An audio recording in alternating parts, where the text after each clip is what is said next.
Hello, welcome to Samarth academy. Last क्लासमध्ये आपण work and energy class 9च्या चॅप्टर 2 सायन्सच्या चॅप्टर 2 वर्क अँड एनर्जी मधला ॲक्च्युअलमध्ये हा वर्क पार्ट पाहिला. त्यात आपण शिकलो वर्कचा फॉर्म्युला आणि आपण बेसिक लेवलचे न्यूमेरिकल सुद्धा पाहिले. हे पण शिकलो आपण टाइप्स ऑफ वर्क्स काय असतात. आज आपण सुरुवात करू लेसनच्या सेकंड पार्टकडे जाऊ, एनर्जीकडे. या व्हिडिओमध्ये आपण शिकणार आहे energy, then types of energy, then what is kinetic energy and kinetic एनर्जीचा फॉर्म्युला काय असतो. चला तर मग सुरुवात करू सर्वात पहिले एनर्जी पासून. एक्झॅक्टली 2 एक्झाम्पल दाखवून तुम्हाला एनर्जीचा एक्झाम्पल समजावून सांगण्याचा प्रयत्न करतो. हा आहे एक व्यक्ती, अ स्ट्रॉंग पर्सन.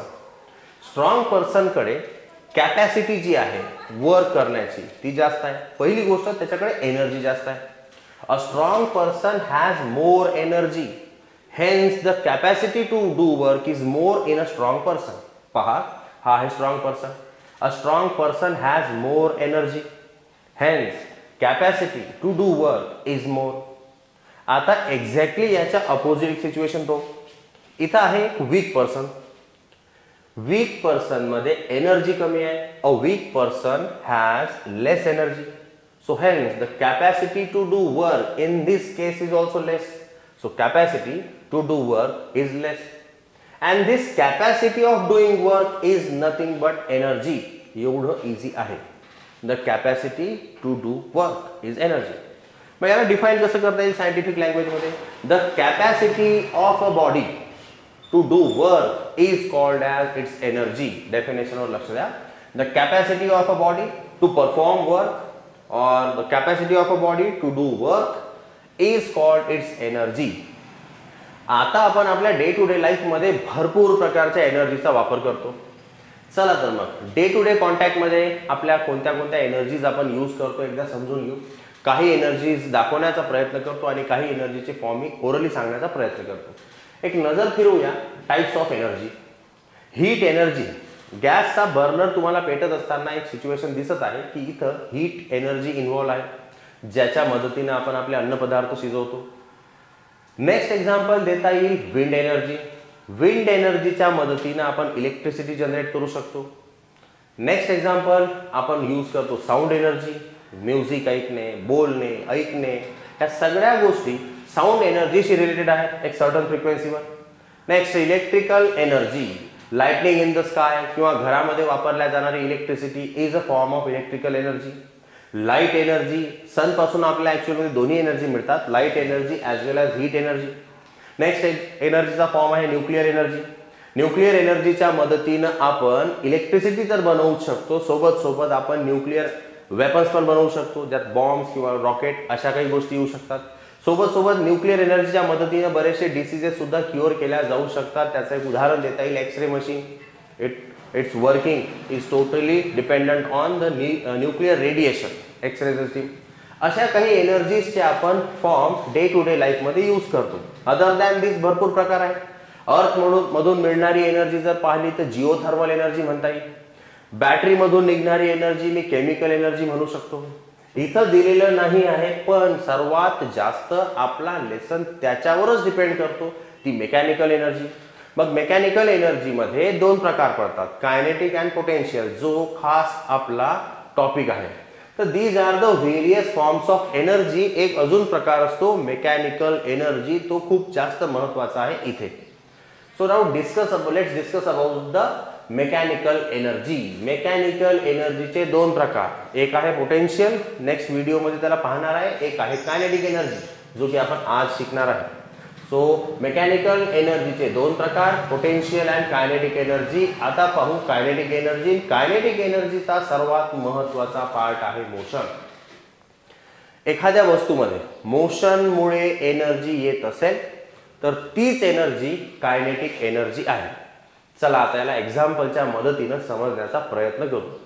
एक हॅमर आहे जो की रेस्टमध्ये आहे. Is work done bye a hammer at rest. आता हा हॅमर जर रेस्टमध्ये असेल तर हा कुठल्याही प्रकारे काम करणार नाही, ज्याच्या मदतीने आपण खिळा ठोकू शकतो, पण तो सध्या रेस्टमध्ये असल्यामुळे त्याच्याकडून काम करून घेता येणार नाही किंवा इथं वर्डन होणार नाही. पण ह्याच एक्झाम्पलला जर थोडंसं चेंज केलं तर इथं रेस्ट मधला हॅमर तर वर्क करणार नाही, त्याला थोडंसं चेंज करू. आता हा जो हॅमर आहे हा मुव्हिंग हॅमर आहे, हाताच्या मदतीने त्याला आपण मोशन प्रोव्हाइड करणार आहे. Can a moving hammer do work? जर मी हाताच्या मदतीने याला मोशन दिली अशी तर तो मला खिळा, भिंतीत किंवा लाकडाच्या वस्तूमध्ये ठोकून देण्यास मदत करेल. Now the moving hammer is performing work. तोच हॅमर जेव्हा रेस्टमध्ये होता तेव्हा त्यानं वर्क केलं नाही, पण त्याच हॅमरला जर तुम्ही मोशन प्रोव्हाइड केली तर त्यानं वर्क करून दिलं. म्हणजे काय? मुव्हिंग म्हणजे मोशनमुळे एनर्जी जी क्रिएट झाली ह्या हॅमरमध्ये त्याच एनर्जीने ते काम केलं, दॅट इज वर्क डन. त्याच एनर्जीला कायनेटिक एनर्जी म्हणतात. This is nothing but our kinetic energy. तर मुव्हिंग हॅमर वर्क करणार आहे. Yes, moving hammer does work. Next, moving hammer has a capacity to do work. मग याच्यामध्ये कॅपॅसिटी आहे work करण्याची. That capacity of doing work of this hammer is the kinetic energy of the hammer, and this is nothing but our kinetic energy. Moving hammer has energy, and this is the kinetic energy. This is called as kinetic energy. By definition काय? The energy in an object because of its motion. The energy in an object because of its motion is the kinetic energy. The energy in an object किंवा असं देता येईल scientifically, the energy which an object has because of its motion. एखाद्या वस्तूमध्ये तिच्या मोशनमुळे जी energy असेल त्याला म्हणता येईल kinetic energy.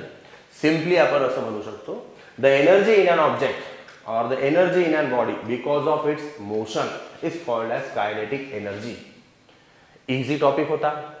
Kinetic energy calculate कशी करतो याला समजण्याच्या आधी एक एक्झाम्पलने सुरुवात करू. पहा इथे सिच्युएशन काय आहे.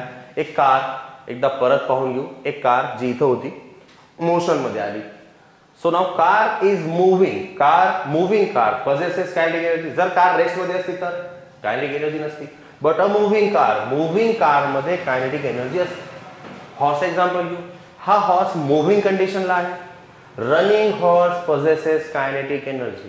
Any body which is in motion possesses kinetic energy. कोणतीही वस्तू मोशन मध्ये असेल तर ती कायनेटिक एनर्जी तिच्यामध्ये राहते. मग कोणता फॉर्म्युला असा आहे जो मी यूज करू शकतो कायनेटिक एनर्जी कॅल्क्युलेट करण्यासाठी?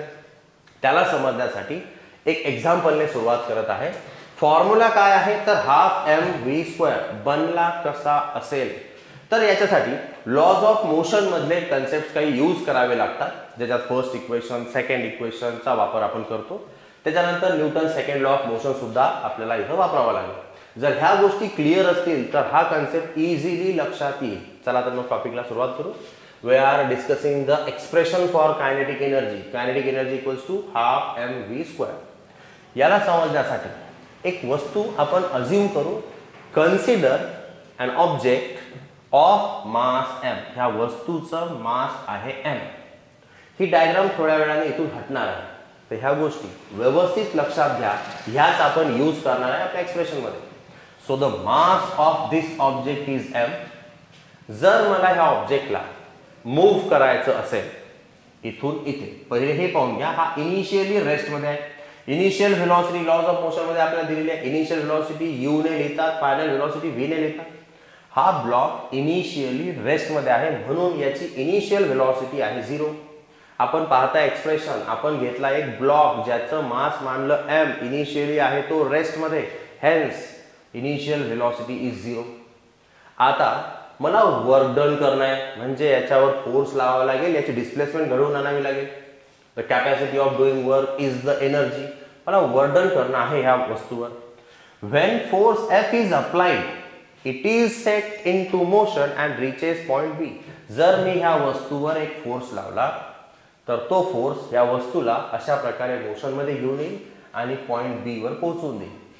हे होण्यासाठी काही टाइम लागला असेल. Let the time is t. इथून इथपर्यंतची डिस्प्लेसमेंट जी त्या वस्तूने केली त्याला मानलं s, जे की आपण लॉज ऑफ मोशन मध्ये शिकलो. चला मग काय काय आपण इथं नोटेशन्स यूज करणार आहेत त्याच्याबद्दल बोलून घेऊ. Let the displacement be s. इथून इथपर्यंतची डिस्प्लेसमेंट s मानली. जाण्यासाठी लागलेला टाइम t मानला. इनिशियली इथं होता तेव्हा इनिशियल व्हेलॉसिटी 0 होती. फायनल व्हेलॉसिटीला v मानू, कारण तो नंबर किती आहे आपल्याला माहित नाही. तर आता डेरिव्हेशनला सुरुवात करायच्या आधी आपल्या ऑब्जेक्टचं मास m, initial velocity 0, displacement s आणि जाण्यासाठी लागलेला टाइम t, ह्या जर व्हॅल्यूज लक्षात ठेवल्या तर सुरुवात करता येईल आपल्याला आपल्या डेरिव्हेशनसाठी. एक्सप्रेशन पहा, वर्क डनचा फॉर्म्युला असतो फोर्स इंटू डिस्प्लेसमेंट. लास्ट व्हिडिओमध्ये आपण याच्याबद्दल बोललो, जो की इंट्रोडक्शन पार्ट होता वर्कचा. Work is equal to force into displacement, equation number 1. आता आपण सेकंड लेसन मध्ये फर्स्ट लेसन मध्ये लॉज ऑफ मोशन मध्ये सेकंड लॉ ऑफ मोशन शिकलो, Newton second law of motion, that is F is equal to ma.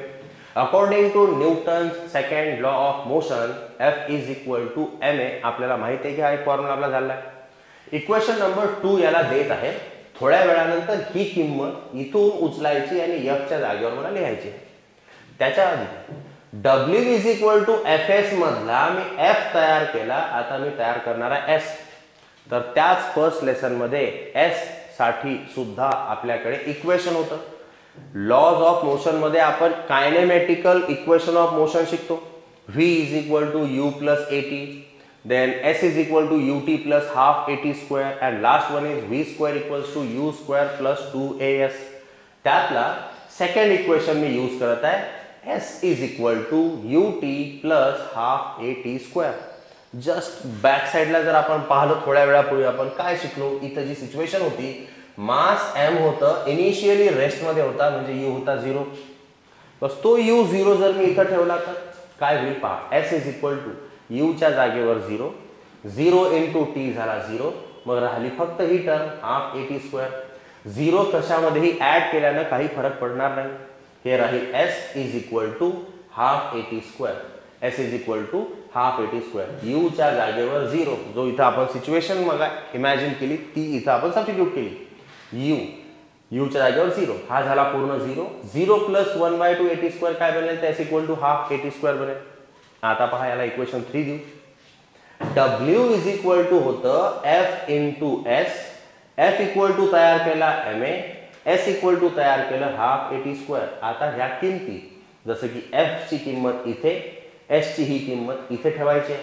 So from 1 2 and 3 काय मी लिहू शकतो, W जशास तसा इक्वल टू जशास तसं.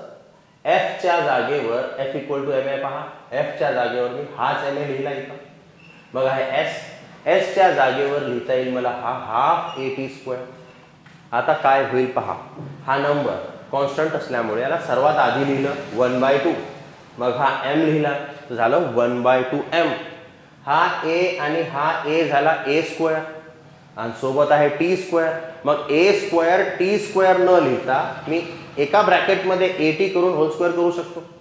ही किंमत बनेल हाफ, हा वाला, मग m, मग हा a into a square, then हा t स्क्वेअर, आणि ही टर्म बनली अशा प्रकारे. याचं एक्सप्लेनेशन सुद्धा एकदा क्लिअर करून देतो की हे कसं बनलं असेल. चला आता लक्ष द्या. इथे सर्वात पहिले W इज इक्वल टू हा हाफ लिहिला अशा प्रकारे, मग हा m लिहून घेतला इथे. हा a आणि हा a बनला a स्क्वेअर, पुढे आहे t स्क्वेअर, याला लिहिता येईल हाफ m. ह्या दोघांचे पॉवर सेम आहे, law of indices. a raised to m then b raised to m then we can write it as ab raised to m. या दोघांचे पॉवर सेम असल्यामुळे या दोघांना एकत्र लिहून होल स्क्वेअर केला आणि ही स्टेप मी इथं डायरेक्टली लिहिलेली आहे. W is equal to half m a t whole square. तर चला आता लक्षात आलं असेल की ह्या इक्वेशनच्या मदतीनं हे इक्वेशन कसं बनलं. आता माझ्याकडे एक रिलेशन आलेलं आहे, W is equal to half m bracket मध्ये at स्क्वेअर. आता इक्वेशन परत एकदा कायनेमॅटिकल इक्वेशन मध्ये जाऊ. Using Newton's first equation of motion, ते होतं v is equal to u plus at. चला लिहून घेऊ, v is equal to u plus at. परत जायचं सिच्युएशन मध्ये, consider an object of mass m initially at rest, म्हणजे इनिशियल व्हेलॉसिटी 0 आहे. u च्या जागेवर जर 0 ठेवला तर v equal to 0 plus at होईल. मग जसं आपण इथं 0 ठेवला सेम तसंच 0 प्लस at काय होईल, तर 80च राहील. इक्वेशन पहा काय बनेल, v इक्वल टू 80. इक्वेशन बनेल v इक्वल टू 80. आता लक्ष द्या आपल्या इक्वेशन 4 मध्ये इक्वेशन 4 मध्ये नाही का ए टी चा स्क्वेअर आहे, मग मला या दोघांचा स्क्वेअर पाहिजे, मग मी ह्याही साईडला स्क्वेअर करणार, स्क्वेअरिंग ऑन बोथ साइड. हे इक्वेशन बनेल V square equal to A T square, equation 5. आता जिथं ए टी स्क्वेअर आहे त्याच्या जागेवर मी व्ही स्क्वेअर जर लिहिलं तर हे इक्वेशन काय बनेल, W is equal to half M A T स्क्वेअरच्या जागेवरील व्ही स्क्वेअर फ्रॉम इक्वेशन 5.